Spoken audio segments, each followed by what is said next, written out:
नमस्कार, आप देख रहे हैं एबी स्टार न्यूज। मैं हूं आपके साथ सपना वर्मा। वक्त हो चला है हमारी खास पेशकश का। सबसे पहले पेशकश में आगे बढ़ने से पहले आप सभी देशवासियों को दशहरे पर्व की ढेर सारी शुभकामनाएं। कहते हैं दशहरा बुराई पर अच्छाई की जीत का प्रतीक है, अधर्म को हराता हुआ दशहरा है। दशहरा जब भगवान राम ने रावण का वध किया था। यूं तो हर जगह आज के दिन भगवान राम की पूजा की जाती है और रावण के अंत की शुरुआत हुई है, पर आज हम आपको हमारी इस पेशकश में बताएंगे एक ऐसी जगह के बारे में जहां पर भगवान राम की पूजा नहीं होती, बल्कि यहां पर रावण की पूजा होती है। और आखिर रावण को यहां पर क्यों पूजा जाता है, तो चलिए आपको विस्तार से समझाते हैं।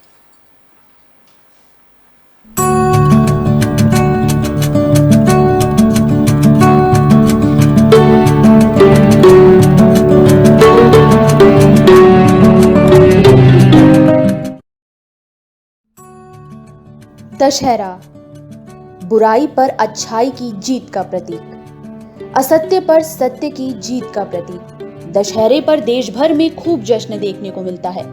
आस्था और भक्ति में डूबे लोग इस दिन को बड़ी धूमधाम से मनाते हैं। कई कार्यक्रमों का आयोजन किया जाता है। देश में रामलीला का मंचन किया जाता है और फिर दशहरे के दिन रावण दहन की परंपरा है। अब यूं तो इस दिन को लोग उत्साह के साथ मनाते हैं, लेकिन क्या आप जानते हैं कि एक ऐसी भी जगह है जहां दशहरे यानी रावण दहन के दिन शोक मनाया जाता है। इतना ही नहीं, यहाँ रावण का मंदिर भी है और रावण की पूजा भी धूमधाम के साथ की जाती है।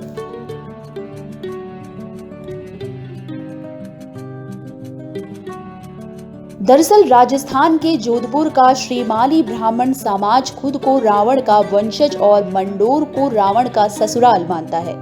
जोधपुर में इस गोत्र के करीब 100 से भी ज्यादा और फलोदी में 60 से भी ज्यादा परिवार रहते हैं। साल 2018 में श्रीमाली ब्राह्मणों ने जोधपुर के मेहरानगढ़ की तलहटी में रावण का मंदिर बनाया था और मंदिर में रावण और मंदोदरी की शिव पूजा करते हुए विशाल प्रतिमा स्थापित की गई थी।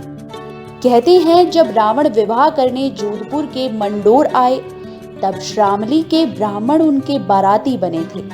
अब विवाह के बाद रावण तो मंदोदरी को लेकर लंका चले गए, लेकिन श्रीमाली ब्राह्मण यहीं आकर रुक गए।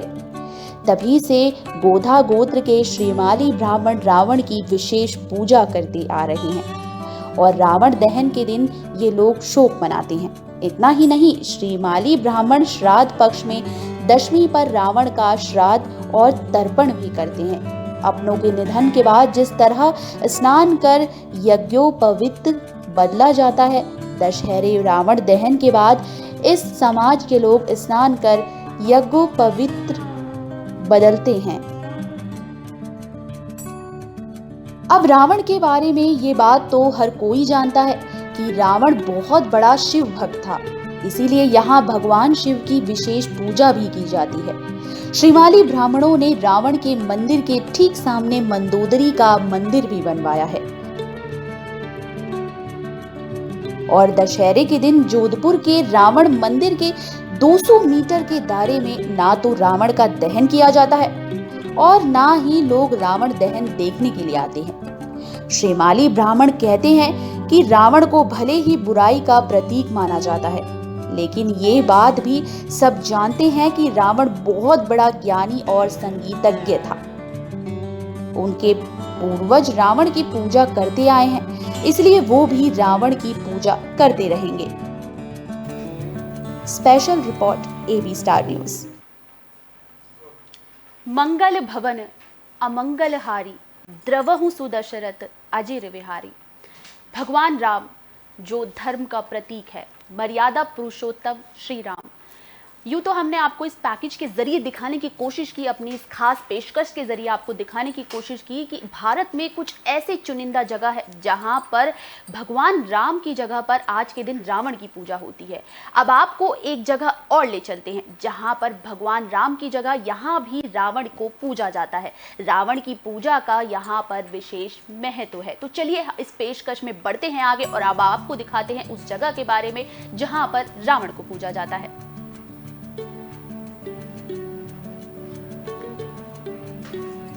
तो जैसा कि आप हमारी स्क्रीन पर देख सकते हैं किस तरीके से जो है ये मथुरा का आप देख सकते हैं नज़ारा, जहां पर भगवान राम की जगह पर यहाँ पर पूजा जाता है रावण को। रावण की पूजा का यहाँ पर काफी समय से प्रचलन है, जहां देश भर में दशहरे के मौके पर रावण के पुतले का दहन किया जाता है, तो वहीं मथुरा की में एक अलग नजारा देखने को मिलता है। यमुना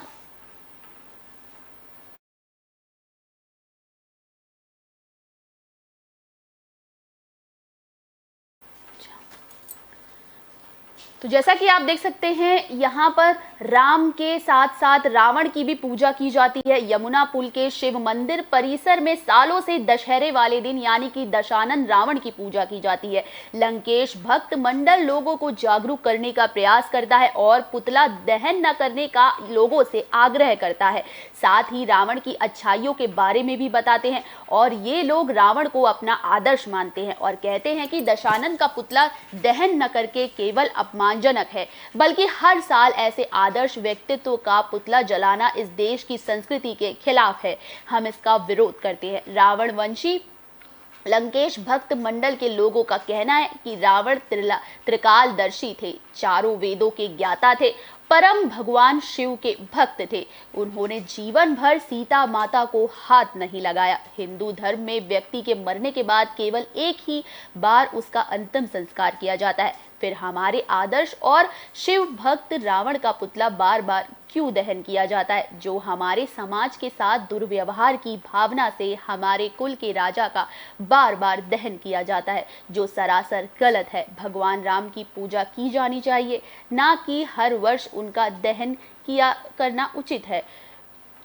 रावण हमारे कुल के राजा थे और परम ज्ञानी थे। आज हमने हर साल की तरह उनकी पूजा अर्चना की है। रावण राम के आचार्य थे और सीता उनकी पुत्री थी। उनके संस्कारों को पाठ्यक्रम में लाना चाहिए। रावण का पुतला दहन नहीं करना चाहिए। तो किस तरीके से जो है यहाँ पर रावणवंशी लंकेश भक्त मंडल का कहना है कि वहां पर रावण की पूजा करना जरूरी है और रावण का वध नहीं होना चाहिए। हर बार जिस तरीके से पुतला दहन है उसका कमेटी विरोध कर रही है। तो चलिए आपको सुनवाते हैं कि इस कमेटी से जुड़े ओमवीर सारस्वत जो भक्त हैं रावण के क्या कुछ कह रहे हैं। चलिए आपको सुनवाते हैं। आज यमुना तट पर मथुरा में महाराज दशानन के विष्णुलोक गमन के अवसर पर आज उनका महापूजन हुआ है, महाआरती हुई है और हमारे द्वारा विगत करीब 22-23 वर्षों से एक ही मांग की जा रही है। लंकाधिपति महाराज दशानन का प्रतिवर्ष जो पुतला दहन का संस्कार हमारी समाज के द्वारा कुरीति के रूप में किया जा रहा है, वो तत्काल बंद कर दिया जाए। भगवान श्री राम ने रावण को अपना आचार्य माना था और भगवान श्री राम ने अपने छोटे भाई लक्ष्मण को राजनीति की शिक्षा लेने के लिए महाराज दशानन के पास भेजा था। इसलिए भगवान श्री राम ने जब रावण का सम्मान किया और रावण का बार बार उनके द्वारा सम्मान किया जाता रहा, ऐसी स्थिति में दशानन का हमारी समाज गलत आधार पर पुतला दहन करती है और एक बुराई के रूप में रावण के चरित्र को देखती है। यह समाज की कुरीति है, इसे तत्काल बंद कर देना चाहिए। रावण प्रकांड विद्वान थे। हिंदू संस्कृति में कहीं ये नहीं लिखा गया है कि एक व्यक्ति का बार बार पुतला दहन हो। न पुतला दहन होता है, न बार बार उसकी बुराइयों को जलाया जाता है। रावण में जो अच्छाइयाँ थी उनका गुणगान होना चाहिए। राम ने उनका सम्मान किया, इसलिए हमें रावण का सम्मान करना चाहिए। भगवान श्री राम ने जब रावण का सम्मान किया है तो हमारी समाज के द्वारा भी सम्मान किया जाना चाहिए। अगर हम रावण का अपमान करते हैं तो भगवान श्री राम का अपमान होगा। हमारी एक ही मांग है सरकार से, वो तत्काल प्रभाव से इस कुप्रथा को बंद करने के लिए आवश्यक कदम उठाए।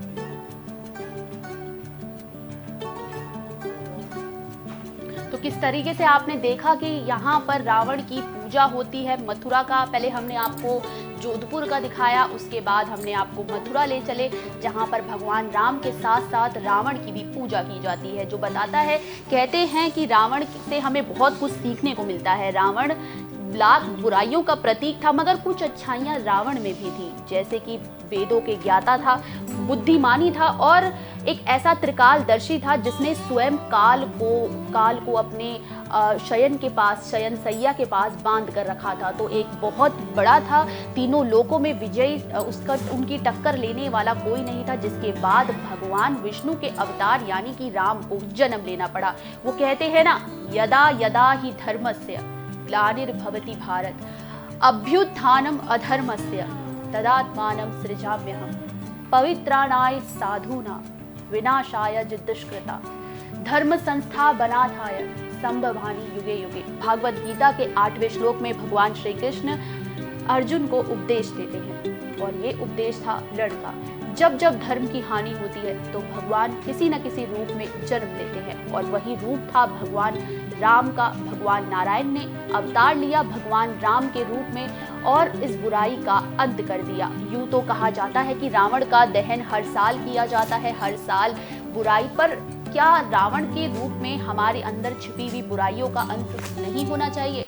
इस तरीके से जो है रावण, तो ऐसे तो बहुत से रावण हैं, एक रावण नहीं है इस देश में। महंगाई के रूपी रावण का, भ्रष्टाचार रूपी रावण का, और उन सभी रावणों का अंत जरूरी है।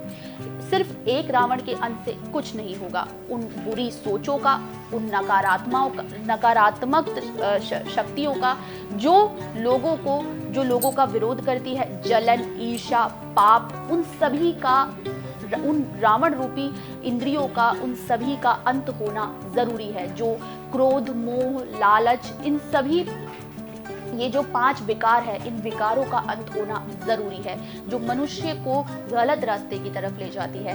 यूं तो रावण, अब जैसे हमने आपको इस स्टोरी के जरिए ये समझाने की कोशिश की कि किस तरीके से जो है रावण एक नहीं है बल्कि बहुत सारे हैं। हमें अपने अंदर छुपे हुए रावण को भी मारने की जरूरत है। रावण के बारे में अगर बात की जाए तो वो बहुत विद्वान थे, भगवान शंकर के परम भक्त थे रावण, जिन्हें त्रिकालदर्शी भी कहा जाता था। लोग लंकापति रावण को अनीति, अनाचार, दंभ, काम, क्रोध, अधर्म और बुराई का प्रतीक मानते हैं और उनसे कुछ लोग घृणा भी करते हैं। लेकिन सबसे महत्वपूर्ण बात यहाँ पे ये आती है कि दशानन रावण में कितना ही राक्षस तो क्यों ना था, लेकिन उनके पास कुछ ऐसे भी गुण थे जो छिपे हुए हैं, अनदेखे गुण। जैसे कि रावण में अगुण की अपेक्षा कुछ गुण थे। रावण एक प्रकांड विद्वान था, वेद शास्त्रों में उसकी अच्छी पकड़ थी और भगवान भोलेनाथ का परम भक्त था। उसे तंत्र मंत्र सिद्धियां, कई गूढ़ विद्याओं का ज्ञान था। ज्योतिषी विद्या में उसे महारत हासिल थी। रावण के उदय के विषय में भिन्न भिन्न ग्रंथों में अलग अलग उल्लेख किया गया। वाल्मीकि द्वारा लिखित रामायण, महाकाव्य, पद्म पुराण और श्रीमद् भागवत गीता के मुताबिक हिरण्याक्ष और हिरण्य कशिपु दूसरे जन्म में रावण और कुंभकर्ण के रूप में पैदा हुए। वाल्मीकि रामायण के अनुसार रावण पुलस्त्य मुनि का पोता था, अर्थात उनके पुत्र विश्वश्रवा का पुत्र था। विश्वश्रवा का वरुणवर्णी और कैकसी नाम की 2 पत्नियां थीं। वरुणवर्णिनी के कुबेर को जन्म देने पर सौतिया ढा वंश कैकसी ने अशुभ समय में गर्भ धारण किया। इसी कारण से उसके गर्भ में रावण और कुंभकर्ण जैसे क्रूर स्वभाव वाले भयंकर राक्षस उत्पन्न हुए। तुलसीदास जी के रामचरितमानस में रावण का जन्म श्राप के कारण माना जाता है। तो हर जगह पर, हर ग्रंथों में बात की जाए पद्म पुराण को लेकर या श्रीमद् भगवत गीता, हर जगह पर रावण को लेकर अलग अलग तरह की लोक कथाएं प्रचलित है। अलग अलग तरह से चीजें सुनने को मिलती है कि रावण, कोई कहता है कि रावण को श्राप मिला था जिस वजह से उसका जन्म हुआ था। वे नारद एवं प्रताप भानु की कथाओं को रावण के जन्म का कारण बताते हैं। पौराणिक कथा के अनुसार, इसके अनुसार भगवान विष्णु के दर्शन के लिए सनक, संदन आदि और ऋषि बैकुंठ पधारे, लेकिन भगवान विष्णु के द्वारपाल जय और विजय ने उन्हें प्रवेश देने से इनकार कर दिया। ऋषिगण अप्रसन्न हो गए और क्रोध में आकर जय विजय को श्राप दे दिया कि तुम राक्षस हो जाओ। जय विजय ने प्रार्थना की कि वो अपराध के लिए क्षमा मांगता है। भगवान विष्णु ने ऋषि मुनि से क्षमा करने को कहा। तब ऋषि मुनियों ने अपने श्राप की तीव्रता कम कर दी और कहा कि 3 जन्मों तक तुम्हें राक्षस योनि सहनी पड़ेगी और उसके बाद दोबारा इस पद पर प्रतिष्ठित हो सकोगे। इसके साथ एक और शर्त थी कि भगवान विष्णु या उनके किसी अवतारी स्वरूप के हाथों तुम्हारा मरना तय है।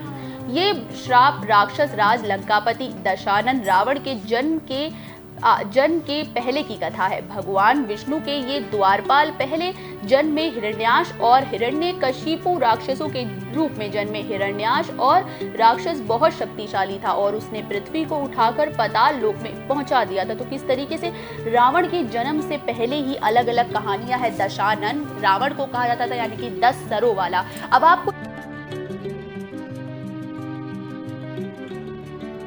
ने महिषासुर का भी वध किया था। तो आज के दिन इसलिए इसे विजयदशमी भी बोला जाता है। विजयदशमी के दिन माँ के दुर्गा रूप की आराधना भी की जाती है। नवरात्रि के समापन के बाद यानी कि आज 10वें दिन 9 दिन तक चले युद्ध में आज के दिन माँ दुर्गा ने महिषासुर नाम के राक्षस का वध किया था। महिषासुर एक ऐसा दानव था जिसे वरदान था कि ना तो ब्रह्मा जी का वरदान था कि ना तो उसे कोई नहीं मार सकता, ना कोई अस्त्र मार सकता है, ना कोई शस्त्र मार सकता है। और उसने भगवान ब्रह्मा से ये वरदान लिया कि उसकी मौत केवल स्त्री के हाथों ही हो। स्त्री को कमजोर समझने की भूल करते हुए महिषासुर ये वरदान मांग बैठा, जिसके बाद देवताओं ने आदि शक्ति की मदद से महिषासुर नाम के दानव का वध किया। तो आज के दिन महिषासुर के वध की वजह से भी ये कथा प्रचलित है। तो आज दशमी के दिन माँ दुर्गा ने महिषासुर नाम के राक्षस का वध किया था। वही बात की जाए भगवान श्री राम को, तो भगवान श्री राम के जीवन से हमें बहुत कुछ सीखने को मिलता है। भगवान श्री राम जो मर्यादा पुरुषोत्तम थे, उनसे हमें धैर्य, सौम्यता और साथ ही साथ कि इंसान अपने क्रोध पर कैसे नियंत्रण ले सकता है, ये भी हमें सीखने के लिए मिलता है।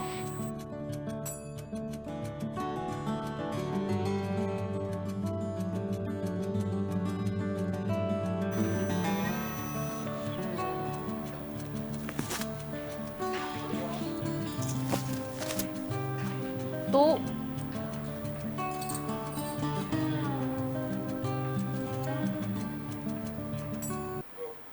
सर्वमंगल मांगल्ये शिवे सर्वार्थ साधिके शरण्ये त्र्यंबके गौरी नारायणी नमोस्तुते। या देवी सर्वभूतेषु शक्ति रूपेण संस्कृता नमस्तस्ये नमस्तस्ये नमस्तस्ये नमो नमः। आज के दिन माँ दुर्गा की पूजा का भी विशेष महत्व है। नवरात्रि के समापन हो चुके हैं और आज है 10वां दिन यानी कि विजयदशमी का। विजयदशमी का मकसद माता रानी से भी जुड़ा है, माँ दुर्गा से जुड़ा है, माँ के उस अवतार से जुड़ा है जिसने महिषासुर नाम के दैत्य का वध किया था। इसलिए माँ की पूजा का भी आज के दिन एक विशेष महत्व है। चलिए अब आपको हमारी अगली पेशकश में लेके चलते हैं, जहां पर हम आपको बताएंगे कि क्यों आज एक फिल्म को लेकर एक बड़ा विवाद उठ रहा है। जहां एक तरफ हम राम के गुणों की आदर्श की बात करते हैं, रावण के बारे में भी बात करते हैं कि एक ऐसा बलशाली और एक ऐसे व्यक्तित्व वाला शख्स था, एक ऐसे व्यक्तित्व वाला एक दैत्य होने के बावजूद भी उसने हमेशा अपनी मर्यादा रखी। तो किस तरीके से अब एक फिल्म के बारे में जिक्र करते हैं जहां पर भगवान राम को लेकर, भगवान राम और साथ ही साथ हनुमान जी के कैरेक्टर को लेकर कई सारे सवाल उठ रहे हैं। सोशल मीडिया पर यह फिल्म आखिर क्यों ट्रोलिंग का शिकार हो रही है, पूरी इत्मीनान से आपको इस पेशकश में हम समझाते हैं। दिवाली का त्योहार नजदीक है और इन दिनों राम से ज्यादा रावण की बात हो रही है। सवाल पूछे जा रहे हैं कि आखिर रावण दिखता कैसा था। रामानंद सागर की रामायण तो आपको याद होगी ही। अरविंद त्रिवेदी का वो दशानन रूप जिसकी लोगों ने जमकर तारीफ भी की और रावण के उस रूप ने लोगों के दिलों में अपनी अमिट छाप भी छोड़ी थी। छाप इतनी गहरी कि रावण शब्द जहन में आते ही अरविंद त्रिवेदी की रावण वाली भूमिका हमारे सामने आ जाती है। लेकिन आखिर रावण रूप को लेकर विवाद क्यों हो रहा है, चलिए आपको समझाते हैं। दरअसल अब एक नई फिल्म रिलीज होने वाली है, नाम है आदि पुरुष, और ये फिल्म रामायण पर आधारित है। लेकिन फिल्म में सैफ अली खान का लुक ऐसा है कि किसी को फिल्म में सैफ अली खान औरंगजेब तो किसी को अलाउद्दीन खिलजी नजर आ रहे हैं। हिंदू संगठन सवाल पूछ रहे हैं कि आखिर भगवान शिव के भक्त रावण बिना त्रिपुंड और बिना तिलक के पर्दे पर कैसे दिखाए जा सकते हैं। कुछ लोग रावण के बालों को लेकर सवाल उठा रहे हैं, तो कुछ को यह दिक्कत है कि रावण की भूमिका में सैफ अली खान ने आंखों पर काजल कैसे लगा रखा है। लेकिन आखिर रावण दिखता कैसा था और उसका व्यक्तित्व कैसा था? इन सवालों का जवाब तो त्रेता युग अपने साथ लेकर ही चला गया। लेकिन वाल्मीकि रचित रामायण में रावण की काया से लेकर तमाम बातों का जिक्र विस्तार से वर्णित मिलता है। रामायण में वाल्मीकि ने रावण के गुणों की तारीफ की है और उसे चारों वेदों का ज्ञाता और प्रकांड विद्वान बताया है। वहीं गोस्वामी तुलसीदास ने भी रामचरितमानस में रावण के रूप की प्रशंसा की है।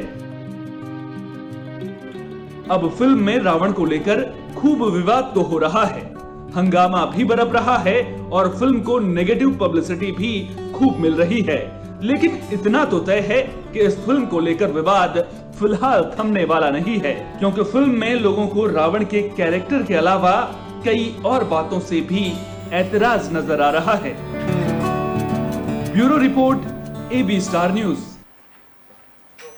तो जैसा कि आपने देखा कि आदि पुरुष में जो भगवान के कैरेक्टर हैं उसको लेकर सवाल उठ रहे हैं और कई जगहों पर कॉस्ट्यूम से लेकर मेकअप को लेकर भी कई तरह की बातें सामने आ रही है, जिस वजह से ये फिल्म ट्रोलिंग का शिकार हो रही है। साथ ही साथ कई जगह पर इसे बॉयकॉट तक करने की मांग उठ चुकी है। कई हिंदू संगठनों ने मोर्चा खोल दिया है और इसको लेकर यति नरसिम्हा स्वामी की ओर से भी कई बड़े बयान सामने आ चुके हैं, जो इस फिल्म को बॉयकॉट करते हुए नजर आ रहे। तो किस तरीके से हिंदू संगठन रावण के किरदार को लेकर भी ट्रोल करता हुआ नजर आ रहा है सैफ अली खान को, जिन्होंने रावण के किरदार को निभाया है, जिसके बाद सोशल मीडिया पर लगातार इस फिल्म को लेकर किरकिरी हो रही है। हर कोई इस फिल्म के कैरेक्टर्स को ट्रोल करने में लगा हुआ है। आदि पुरुष, जहां एक तरफ हम बात करते हैं रामानंद सागर की रामानंद सागर की रामायण को लेकर, जहां पर भगवान राम के कैरेक्टर को बड़ी सौम्यता से दिखाया गया, ऑनेस्टी के साथ, तभी सभी कैरेक्टर से लेकर मेकअप, कॉस्ट्यूम, सभी चीज़ों को बड़ी संजीदगी से, संवेदनशीलता के साथ दिखाया गया। वहीं पर बात की जाए अगर इस फिल्म को लेकर, तो जिस तरीके से दिखाया जा रहा है, भगवान को जिस तरीके से चित्रित किया जा रहा है, उसको लेकर सोशल मीडिया पर इस फिल्म ने बवाल काट दिया है। अब फिलहाल देखना दिलचस्प होगा कि आने वाले समय में इस फिल्म को लेकर लोगों की क्या मांगे उठेगी। फिलहाल के लिए हमारी इस खास पेशकश में आज के लिए बस इतना ही। मुझे दीजिए इजाजत। देश और दुनिया से जुड़ी तमाम खबरों के लिए देखते रहिए AB स्टार न्यूज। नमस्कार।